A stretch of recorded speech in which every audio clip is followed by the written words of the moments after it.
اللہ جو ہے نا، یاد رکھو، اللہ اپنے بندوں پر ماؤں سے زیادہ محبت کرتا ہے، ماؤں سے زیادہ مہربان ہے۔ آپ کی میری ماں ہمیں تکلیف میں نہیں دیکھ سکتی، جب ہماری ماں ہمیں تکلیف میں نہیں دیکھ سکتی تو اللہ تو ماؤں سے زیادہ پیار کرنے والا۔ ایک بار مانگو تو صحیح نا، ایک بار گر گڑاؤ تو صحیح، اس سے دوستی تو کرو۔ مگر آج اللہ ہی کو ناراض کرنے والے ہم کام کرتے ہیں۔ ہر دوسرے آدمی کے ہاتھ میں موبائل فون ہے اور گھنٹوں موبائل پر لگے رہتے ہیں، اپنا وقت ضائع کرتے ہیں۔ ایسا نہ کریں، یہ زندگی ایک ہی بار ملے گی، ایکسٹرا ٹائم نہیں ملے گا۔ اسی زندگی میں آخرت کی تیاری کرنی ہے۔ جو موبائل کا استعمال کرتے ہیں نا، میری بات جلدی سمجھ جائیں گے، ہمارے موبائل پر ایک کبھی کبھی میسج آتا ہے کہ آپ کا بیلنس ختم ہونے والا ہے، پیسے ڈلوا لیجئے۔ آتا ہے نا میسج۔ انٹرنیٹ اگر پیکج لیا ہے تو پھر میسج آئے گا کہ انٹرنیٹ پیکج ختم ہونے والا ہے، تھوڑا ہی رہ گیا ہے، جلدی سے پیسے ڈلوا لیجئے۔ آپ جس کے پاس پیسے ہوتے ہیں وہ ڈلوا لیتا ہے، لیکن زندگی ختم ہونے سے پہلے کوئی میسج نہیں آئے گا کہ جناب آپ کی زندگی 1 مہینہ رہ گئی ہے، اب آخری 15 دن ہے، توبہ کر لیجئے۔ اب 1 ہفتہ رہ گیا ہے، اللہ کو راضی کر لیجئے، اب سجدے کر لیجئے، اب توبہ کر لیجئے۔ نہیں، کوئی میسج نہیں آئے گا، کوئی پیغام نہیں آئے گا۔ بندہ صبح گھر سے نکلتا ہے، بعض اوقات گھر والوں کو کہہ کر جاتا ہے کہ یہ والا کھانا بنانا، رات آ کر کھاؤں گا، یہ والے کپڑے استری کر کے رکھنا، رات دعوت میں جانا ہے، پہن کر جاؤں گا۔ کپڑے استری کیے ہوئے رہ جاتے ہیں، کھانا تیار رہتا ہے، مگر بندہ نہیں آتا، اس کی لاش آتی ہے، اس کا جنازہ آتا ہے۔ ایسا ہوتا ہے نا، ہمارے ساتھ کوئی دوپہر کو ہوتا ہے اور رات وہ قبر میں پہنچ جاتا ہے۔ ہم رات ساتھ ہوتے ہیں، صبح اٹھتے ہیں تو اطلاع آتی ہے کہ فلاں بندہ سویا مگر اٹھا نہیں، سوتے میں ہی چلا گیا۔ یہ میں نئی باتیں تو نہیں کر رہا نا، جب ایک ہی زندگی ملی ہے اور اس کے اختتام کا پتہ بھی نہیں ہے، کبھی بھی جا سکتے ہیں، تو پھر ہم کیوں گناہ کرتے ہیں؟ پھر کیوں غفلت کی زندگی گزارتے ہیں؟ پھر کیوں وقت ضائع کرتے ہیں؟ میرے میٹھے اسلامی بھائیوں، میری بات سمجھو۔ آپ نے برف دیکھی ہے نا، برف کا جس کا کاروبار ہوتا ہے نا، جو برف بیچتا ہے نا، اس کا ایک ہی کام ہوتا ہے کہ جلدی بک جائے، کیونکہ دیر ہوگی تو کیا ہوگا؟ ہاں، سب سمجھدار ہے نا، پگھل جائے گی، برف پگھلتی ہے۔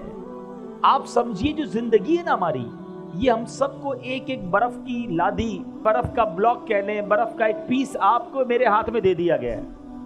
کسی کو 30 سال کا دیا گیا ہے، کسی کو 40 سال کا، کسی کا 50 سال، اور روز پگھل رہی ہے برف۔ ہو سکتا ہے ہم میں سے کسی کی آج ہی برف پوری ہونے والی ہے، پتہ نہیں ہمیں، لیکن برف پگھل رہی ہے۔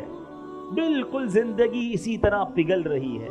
ہم موت کے قریب ہو رہے ہیں، ڈے بائی ڈے، روزانہ ہم اپنی قبر کے قریب جا رہے ہیں۔ اسکول پڑھنے والے، جیسے جیسے آپ کا امتحان کا دن قریب آتا ہے تو کیا کرتے ہیں آپ؟ تیاری کرتے ہیں۔ جتنا امتحان قریب آتا ہے اتنی ٹینشن شروع ہو جاتی ہے۔ 5 ایئرز پیپر، 5 سالہ پیپر، کسی سارا سال جس طالب علم کو نہیں پوچھتے، اب اسی کو ڈھونڈ رہے ہوتے ہیں، کیونکہ وہ قابل ہے، اس نے سبق یاد کیا ہوتا ہے، اس کے پاس نوٹس بنے ہوئے ہوتے ہیں، بندہ کہتا ہے اس کو پکڑو، اس کو سبق آتا ہے، وہ سکھا دے گا۔ امتحان میں 1 ہفتہ رہ جائے، اب رات کو نیند نہیں آتی، اب ساری رات تیاری۔ ایسا ہی ہے نا، صبح امتحان ہو، وہ رات تو ساری ٹینشن میں گزری ہماری۔ میں آپ سے پوچھتا ہوں، تمہارا امتحان قریب آتا ہے، تمہیں فکر شروع ہو جاتی ہے، کیوں یہ احساس نہیں ہوتا کہ ہر گزرنے والا دن میں قبر کے امتحان کے قریب ہو رہا ہوں؟ ہم نے قبر میں جا کر بھی ایک امتحان دینا ہے۔ اسکول کے پیپر میں فیل ہو گئے تو کیا ہوگا مجھے بتاؤ نا، دوبارہ اگلے سال پھر وہی جماعت پڑھنی پڑے گی، اور تو کچھ نہیں ہوگا نا۔ لیکن قبر کے امتحان میں جو فیل ہوا نا، اس کو ایسا نہیں ہوگا کہ دوبارہ سپلیمنٹری ضمنی پیپر دینے کا موقع دیا جائے گا، نہیں، ادھر امتحان ہوا، ادھر فیل ہوا، ادھر جہنم کا عذاب شروع ہو گیا۔ یہ ایک ہی بار دینے کا موقع ملے گا، سمجھو بات۔ میں نے بھی وہ امتحان دینا ہے، آپ نے بھی وہ امتحان دینا ہے۔ 5ویں جماعت، 6ٹھی جماعت، 8ویں جماعت، 10ویں جماعت، گریجویشن، FA، اس کے امتحان کی کتنی فکر؟ جس کا پیپر سلیبس بھی پتا ہے، تاریخ بھی پتا ہے، کس تاریخ کو ہوگا، کتنے بجے ہوگا، یہ بھی پتا ہے، مگر ایک امتحان ایسا ہے جو آج بھی ہو سکتا ہے، کل بھی ہو سکتا ہے، اس کی تیاری کی کسی کو پرواہ نہیں ہے، کوئی سوچتا بھی نہیں ہے اس کے بارے میں کہ میں اس امتحان میں کامیاب ہوں گا کہ نہیں ہوں گا۔ یہ کیسی غفلت ہے، یہ کیسی سستی ہے۔ اے میرے نوجوان، بڑی تعداد میں ماشاءاللہ میں دیکھ رہا ہوں، بہت بڑی تعداد میں نوجوان ہیں، آپ سب نوجوان ہیں، اپنی آخرت کی فکر کیوں نہیں کرتے؟ کیوں اللہ کو ناراضی والے کام کرتے ہیں؟ تو ایک کام آج، پہلا میسج آج کے بیان کا لے لیجئے کہ انشاءاللہ اب روزانہ کثرت سے درود پاک پڑھیں گے انشاءاللہ۔ چلتے پھرتے اٹھتے بیٹھتے درود پڑھتے رہیے، رحمتیں نازل ہوں گی۔ ایک درود پڑھیں 10 نیکیاں بھی ملتی ہیں، 10 گناہ بھی معاف ہو جاتے ہیں۔ فائدہ ہے نا، گناہ بھی تو کر رہے ہیں وہ معاف ہو جائیں گے، توبہ بھی کرتے رہے گناہ بھی انشاءاللہ معاف ہوں گے۔ درود پاک پڑھیں گے انشاءاللہ۔ ایک بار محبت سے درود پاک پڑھ لیں، صلو علی الحبیب صلی اللہ تعالی علی محمد صلی اللہ علیہ وسلم۔ آج میں آپ کو 2 واقعے سناؤں گا، اور ان 2 واقعات سے ہمیں اندازہ ہوگا کہ ہمارا رب کتنا کریم ہے، کیسا رحیم ہے، کیسا مہربان ہے، کیسا احسان کرنے والا ہے، کیسا نوازنے والا ہے۔ دنیا کا دستور ہے میٹھے اسلامی بھائیوں، آپ کہیں نوکری کرتے ہوں، آپ کا سیٹ آپ پر بڑا مہربان ہو، تنخواہ ٹائم پہ دے، کبھی کبھی بونس بھی دے دے، ٹائم پہ چھٹی بھی دے دے، آپ کیا کہتے ہیں؟ یار یہ بڑا اچھا آدمی ہے۔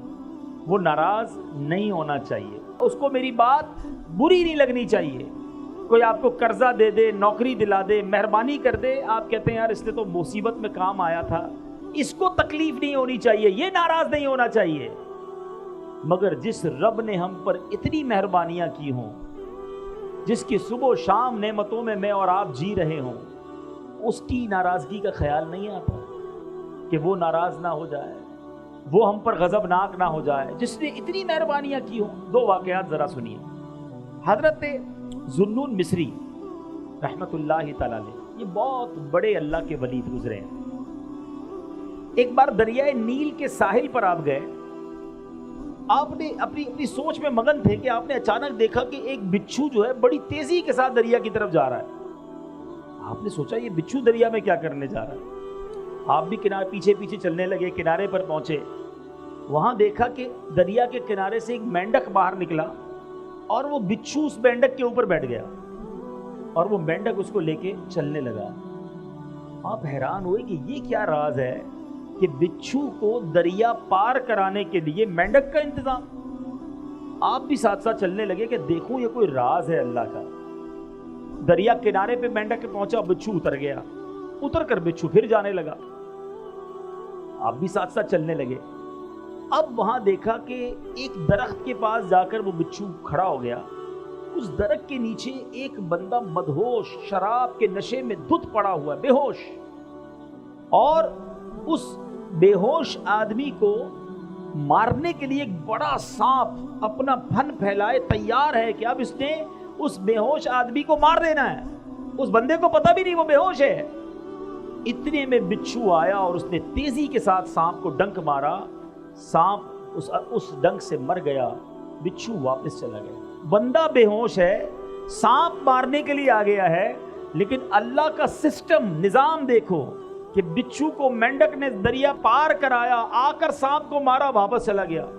آپ قریب گئے اس کو جگانے کے لیے تو اس کے منہ سے شراب کی بو آنے لگی۔ آپ حیران ہو گئے کہ یا اللہ، یہ شرابی، اور اس کے لیے ایسی حفاظت، اس کے لیے ایسا نظام۔ اللہ اللہ اللہ اللہ۔ اب سورج غروب ہونے لگا تو وہ نوجوان، اس کی آنکھیں کھلی، وہ ہوش میں آیا۔ آپ نے جب سارا واقعہ اس کو سنایا، یہ سانپ جو مرا ہوا ہے یہ تجھے مارنے آیا تھا، اللہ نے تیرا کیسا انتظام کیا، اللہ نے تیری حفاظت کے لیے باقاعدہ ایک پورا سسٹم چلایا۔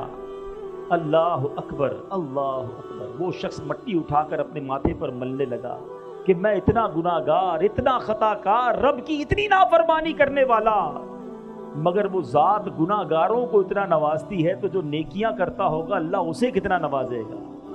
جو اللہ کا پسندیدہ بندہ بن جائے گا رب اسے کتنا نوازے گا۔ یہ کہہ کر وہ بندہ جنگلوں میں نکل گیا۔ اے میرے میٹھے اسلامی بھائیوں، اب کیا سیکھا اس واقعے سے؟ ایسا کریم ہے ہمارا مولا۔ آپ اور میں گناہ کتنے کرتے ہیں کبھی سوچا ہے؟ آپ کی میری کوئی ایک بات نہ مانے، ذرا سنیے گا میری بات، آپ کسی کو کہیں جناب بھائی یہ کام کر دو، وہ کہے میں تو نہیں کرتا، دوبارہ آپ تھوڑے دنوں بعد کہ بھائی جان مہربانی یہ کام کر دو، وہ کہے میں نہیں کرتا، تیسری بار آپ کہیں کہ بھائی میں نے کہا نا میں نہیں کرتا، چوتھی بار کہو گے اس کو؟ اچھا جس نے 3 بار آپ کی بات نہ مانی ہو دعوت پہ بلاؤ گے؟ کوئی تحفہ دو گے اسے؟ مسکرا کر ملو گے؟ اپنی بات کرو۔ ہماری 2-3 بار کوئی بات نہ مانے، نہ ہم سیدھے منہ بات کریں گے، نہ مسکرائیں گے، نہ دعوت پر بلائیں گے، نہ تحفہ دیں گے، میں اور آپ روزانہ رب کی نافرمانی کر رہے ہیں، صبح و شام اسے ناراض کر رہے ہیں، کتنی غلطیاں کر رہے ہیں۔ کیا رب نے کھانا روک لیا؟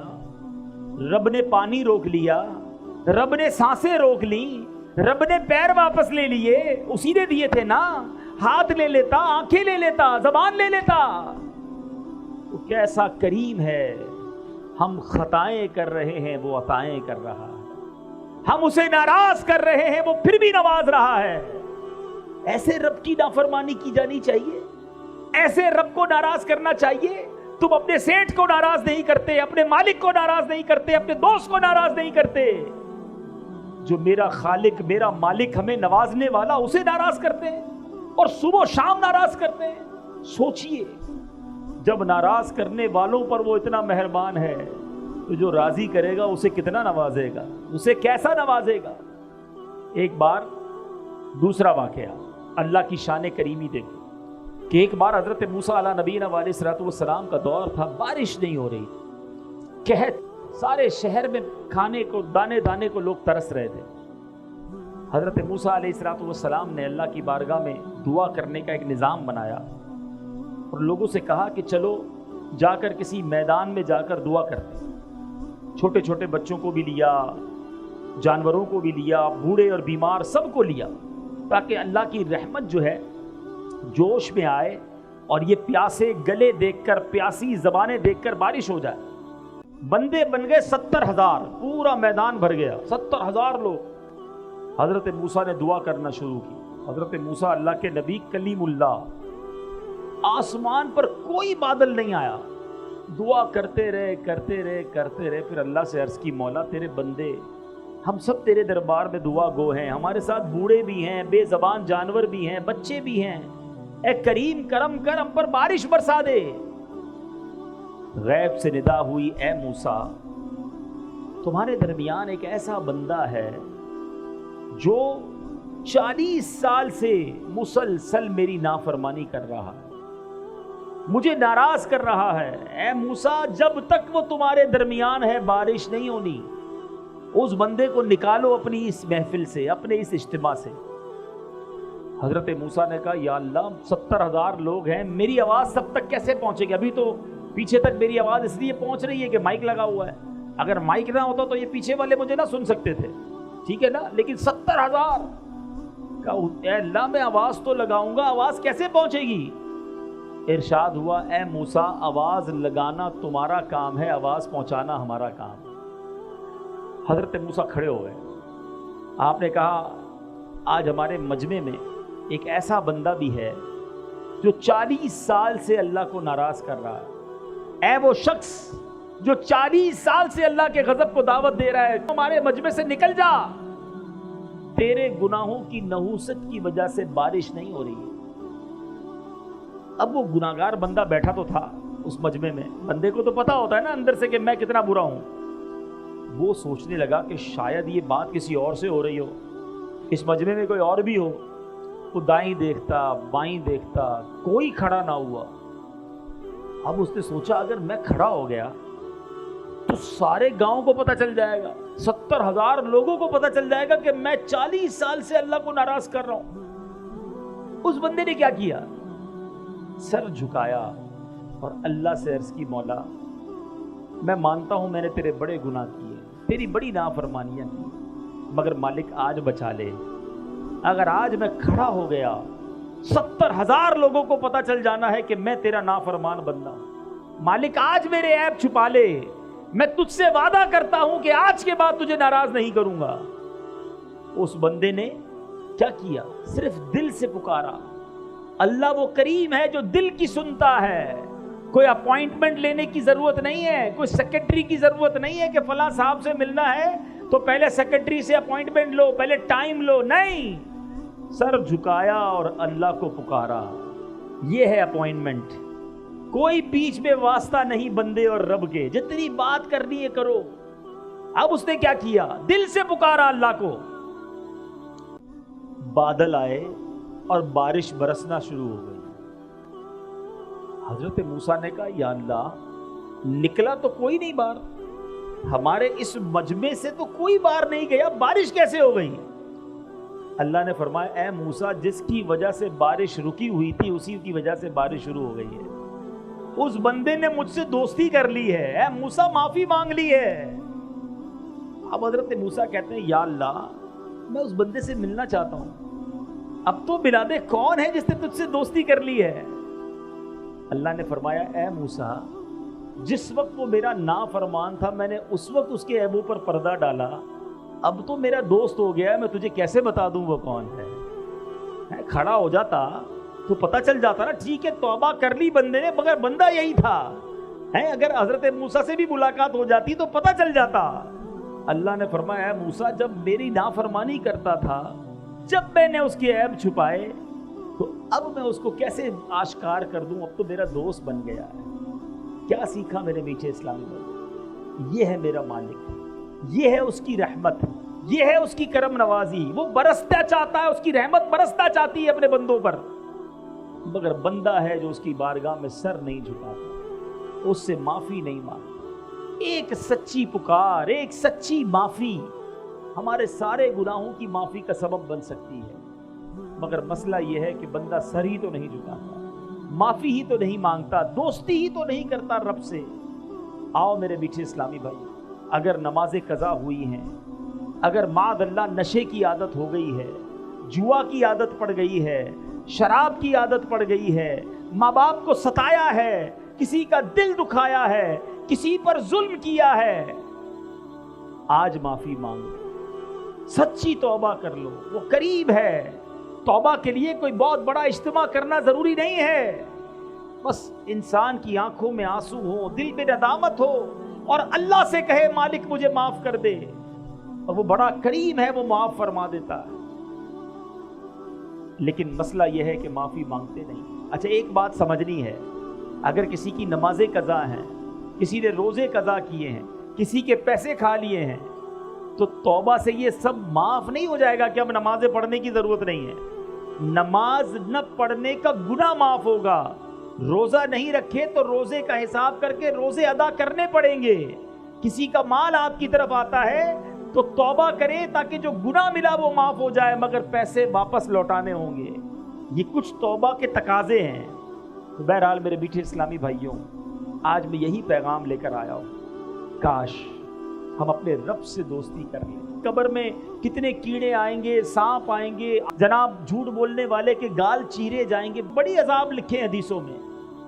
ایک یہ ہے, میری بات ذرا غور سے سمجھیے گا, ایک یہ ذہن ہے کہ اللہ کے عذاب سے ڈر کر گناہ چھوڑوں, کہ نئی نماز پڑھی تو مار پڑے گی, روزہ نہیں رکھا تو عذاب ہوگا, جھوٹ بولوں گا تو عذاب ہوگا. ایک تو یہ انداز ہے, یہ بھی ٹھیک ہے, لیکن اس سے اچھا پتہ ہے کیا ہے, کہ بندہ عذاب سے ڈر کر گناہ نہ چھوڑے, اللہ کی محبت میں گناہ چھوڑ دے, کہ میرا اتنا قریب مالک, میں اس کی نافرمانی کروں. جو آپ کا بہت قریبی دوست ہو, آپ کو بڑا پسند ہو, آپ کسی کی بڑی عزت کرتے ہو, اور وہ آپ کو کوئی بھی بات کہے تو آپ کیا کہیں گے؟ یار تیرے لیے جان حاضر ہے, آپ جو کہیں لبیک, حکم ہیں سائیں, تو تمہارا حکم سر آنکھوں پر, کہتے ہو نا. اپنے کسی نہ کسی زندگی میں کسی دو چار لوگوں سے تو ایسا تعلق رکھا ہے کہ نہیں, کہ وہ جو بھی کہیں وہ لبیک, ان کے لیے جان حاضر. کیا اللہ نے جو فرمایا اس کے لیے جان حاضر نہیں ہے؟ اللہ سے ایسی دوستی نہیں ہو سکتی. اللہ کی عبادت ڈر کے کرنی ہے, عذاب کا سن کر کرنی ہے. عذاب برحق ہے, جس سے رب ناراض ہوگا اس کو واقعی عذاب دیا جائے گا. مگر مزہ یہ ہے کہ بندہ کہے یہ میرے مالک کو پسند نہیں اس لیے میں نہیں کرتا. میرا رب منع فرماتا ہے میں اس لیے نہیں کرتا، میں نماز اس لیے پڑھتا ہوں کہ میرا رب راضی ہو جائے، میں سجدہ اس لیے کرتا ہوں کہ میرا رب مجھ سے راضی ہو جائے۔ یہ دو الگ زاویے ہیں، یہ دو الگ سوچیں ہیں۔ اللہ کرے کہ مجھے اور آپ کو ہمارے رب سے اتنی محبت ہو جائے، اتنا پیار ہو جائے کہ جس کام کے بارے میں یہ پتا چلے اللہ نے منع فرمایا ہے، اللہ کے حبیب نے منع فرمایا ہے، بس بھائی ہم کو وہ نہیں کرنا۔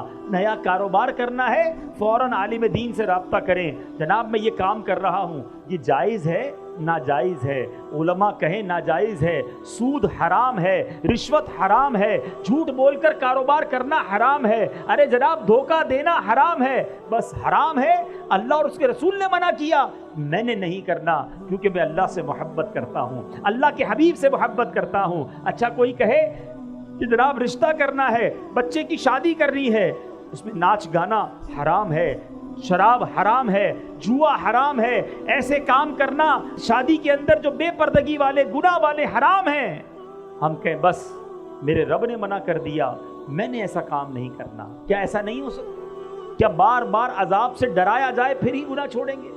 تو آج یہ پکی نیت کر لو، اللہ کی بارگاہ میں سچے دل سے ایک ہی توبہ کیسے رنگ بدلتی ہے۔ ایک بار حضرت عمر رضی اللہ تعالیٰ عنہ کہیں جا رہے تھے، ایک بندہ آپ کے سامنے سے گزرا، اس کے ہاتھ میں شراب کی بوتل تھی۔ حضرت عمر نے دیکھ لیا، فرمایا بتاؤ کیا ہے؟ اچھا حضرت عمر بڑے جلالی نا، فوری طور پر سزا سنانے والے، شراب کی بوتل ہاتھ میں۔ حضرت عمر نے کہا بتاؤ کیا ہے؟ وہ شخص کہنے لگا اگر میں نے عمر کو بتا دیا کہ شراب کی بوتل ہے تو گیا، مارا گیا۔ اب سامنے کھڑے حضرت عمر، کتنا وقت ملا ہوگا اس کو؟ اس نے دل ہی دل میں ٹیلی فون لائن فون نہیں ملانا پڑتا توبہ کے لیے، خط نہیں لکھنا پڑتا، دل ہی دل میں اللہ سے کہا یا اللہ آج بچا لے، عمر کے سامنے ذلیل ہونے سے بچا لے، اے اللہ آج کے بعد شراب نہیں پیوں گا، بس اتنا ہی کہنا تھا۔ اور حضرت عمر سے کہتا حضور اس بوتل میں سرکہ ہے۔ آپ نے فرمایا مجھے دکھاؤ۔ بوتل نکال کر لرزتے ہاتھوں سے حضرت عمر کے ہاتھ میں دیتا ہے، شراب کی بوتل ہے۔ حضرت عمر جیسے اس بوتل کو ہاتھ میں لیتے ہیں وہ سرکے میں تبدیل ہو چکی ہوتی ہے۔ یہ ہے میرا مالک، وہ عیبوں کو چھپانے والا، گناہوں کو معاف کرنے والا، بندوں کو بخشنے والا۔ پنجابی شاعر کہتے ہیں نا، ایک گناہ میرے ماں پیو ویکھن مینوں عمری منہ نہ لاویں۔ ہمارے ماں باپ، ہمارے رشتہ دار ہمارا کوئی گناہ دیکھ لیں ناراض ہو جاتے ہیں، منہ دیکھنا بند کر دیتے ہیں۔ ایک گناہ میرا ماں پیو ویکھیں مینوں عمری منہ نہ لاویں، لکھ گناہ میرا مالک ویکھے وہ پھر بھی پردے پاوے۔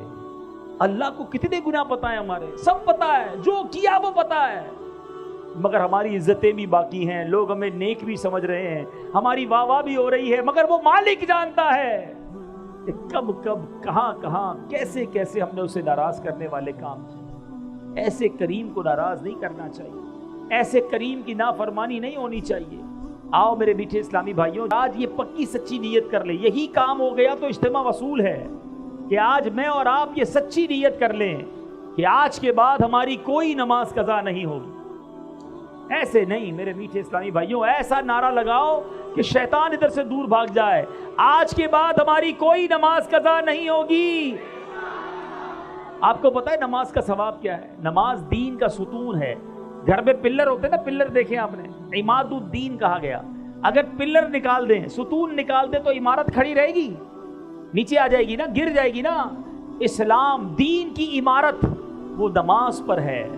نماز جنت کی کنجی ہے، نماز پیارے آقا کی آنکھوں کی ٹھنڈک ہے، نمازی کو نبی پاک کی قیامت کے دن شفاعت نصیب ہوگی، اور نمازی کے لیے سب سے بڑا انعام یہ ہے کہ اسے بروز قیامت اللہ کا دیدار کرایا جائے گا۔ اللہ کا دیدار کریں گے نا انشاءاللہ۔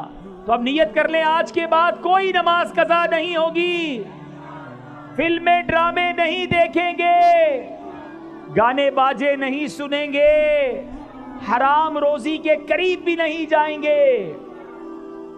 تو میرے بیٹھے اسلامی بھائیوں، سچی توبہ یہ کرنے کی نیت کر لیں۔ ہماری دعوت اسلامی یہی چاہتی ہے کہ ہم نمازی بن جائیں، ہم سنتوں کے پابند بن جائیں، ہم گناہ چھوڑنے والے بن جائیں، ہم نبی پاک کے سچے عاشق بن جائیں۔ درود پاک پڑھنے کے بے شمار فضائل و برکات ہیں، بہت خوبصورت خوبصورت احادیث فضائل درود میں ملتی ہیں۔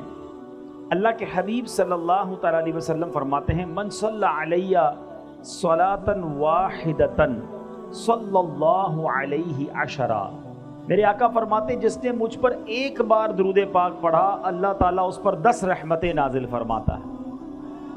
پھر نبی پاک فرماتے ہیں ومن صلی علیہ عشرا، جس نے مجھ پر 10 بار درود پاک پڑھا صلی اللہ علیہ مئتا، اللہ اس پر 100 رحمتیں نازل فرماتا ہے۔ پھر آگے بڑی پیاری بات فرمائی ومن صلی علیہ مئتا، جو مجھ پر 100 بار درود پاک پڑھے کتب اللہ بین عینیہ، اللہ اس کی دونوں آنکھوں کے درمیان لکھ دیتا ہے براءۃ من النفاق و براءۃ من النار، کہ یہ بندہ دوزخ کی آگ سے اور نفاق سے بری ہے، آزاد ہے۔ پھر آگے فرمایا وَأَسْكَنَهُ اللَّهُ يَوْمَ الْقِيَامَةِ مَعَ الشُّهَدَاءِ، اور اس بندے کو قیامت کے دن شہیدوں کے ساتھ اٹھایا جائے گا۔ ذرا غور کیجئے، ایک درود پر 10 رحمتیں۔ ہم کام کاج پر جائیں، کھیتوں میں جائیں، اپنی نوکری پر جائیں، گھر سے باہر نکلیں، اسکول جائیں، اور اگر درود پڑھتے پڑھتے جائیں تو ہر ایک درود پر 10 رحمتیں ملتی ہیں۔ اب آپ چاہتے ہیں کہ اللہ کی رحمتیں میرے ساتھ رہیں، میری حفاظت رہے، میرے ساتھ کوئی مشکل نہ ہو، تو صبح و شام درود پاک پڑھنا ہے۔ اور درود پاک پڑھنا اتنا مشکل نہیں ہے، بڑے آسان آسان درود پاک ہیں۔ میں جیسے ابھی پڑھا رہا تھا، آپ ایک بار پھر مل کر پڑھ لیں، الصلاۃ والسلام علیک یا رسول اللہ۔ کتنا آسان درود پاک ہے، یہ یاد کر لیں، پڑھتے رہا کریں۔ اچھا، پھر 100 بار پڑھنے والے کو کیا بتایا؟ اللہ اللہ، اس کی آنکھوں کے درمیان یعنی پیشانی پر لکھ دیا جائے گا کہ یہ بندہ دوزخ سے بھی بری ہے، منافقت سے بھی بری ہے، اور انشاءاللہ قیامت کے دن شہیدوں کے ساتھ اٹھایا جائے گا۔ دنیا کا دستور ہے میرے بیٹے اسلامی بھائیوں، کام تھوڑا کرے نا تو مزدوری تھوڑی ملتی ہے، کام مشکل کرے، محنت زیادہ کریں تو پھر مزدوری زیادہ ملتی ہے۔ مگر اللہ کی رحمت دیکھو، کام تھوڑا کرو پھر بھی برکتیں زیادہ عطا فرماتا ہے۔